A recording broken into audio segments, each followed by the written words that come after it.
Alam mo ba na isa sa pinakasikat na child star sa Pilipinas ay nagsimula lamang bilang isang masayahin at makulit na batang nangarap na mapansin? Sa edad na 7 years old, binago ni Riza May Dizon ang kanyang buhay nang manalo siya sa Little Miss Philippines ng Eat Bulaga.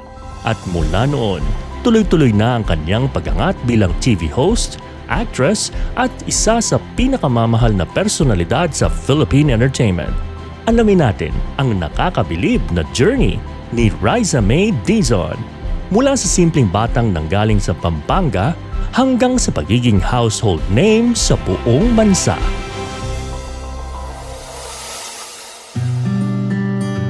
Si Riza May Alindogan Dizon ay ipinanganak noong June 12, 2005 sa Angeles City, Pampanga. Lumaki siya sa isang simpleng pamilya at bata pa lamang ay kilala na siya sa kanyang pagiging masayahin, makulit at palaban. Bago pa man siya sumikat, marami na siyang pinagdaanan. Sa ilang panayam, ibinahagi niya na may mga pagkakataong nakarinig siya ng masasakit na salita noong bata pa siya. Ngunit sa halip na panghinaan ng loob, ginawa niya itong inspirasyon para sumikap at maabot ang kanyang mga pangarap. Hindi niya alam noon na malapit nang magbago ang kanyang buhay. Noong 2012, sumali si Riza sa Little Miss Philippines ng Eat Bulaga. Sa simula, hindi agad naging madali ang kanyang paglalakbay. Ayon sa mga ulat, na-eliminate pa siya noong una ngunit nabigyan ng pagkakataong makabalik sa pamamagitan ng wildcard round.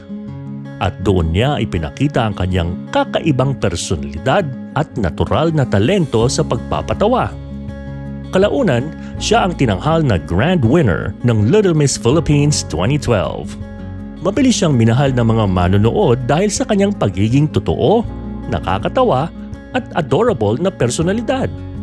Dahil dito, naging regular host na siya ng Eat Bulaga at doon na nagsimula ang kanyang showbiz career. Pagkatapos ng kanyang panalo, sunod-sunod na ang mga oportunidad na dumating kay Riza. Naging isa siya sa pinakabatang hosts ng Eat Bulaga at hindi nagtagal ay nagkaroon pa ng kanyang sariling programang The Riza May Show. Ang talk show na ito ay naging malaking tagumpay at lalong nagpakilala sa kanya bilang isang mahusay na host sa murang edad. Bukod sa hosting, pumasok din siya sa pag-arte. Lumabas siya sa iba't ibang television shows at pelikula, kabilang na ang Metro Manila Film Festival entries na naging box office hits. Dahil sa kanyang husay, nakatanggap siya ng iba't ibang parangal.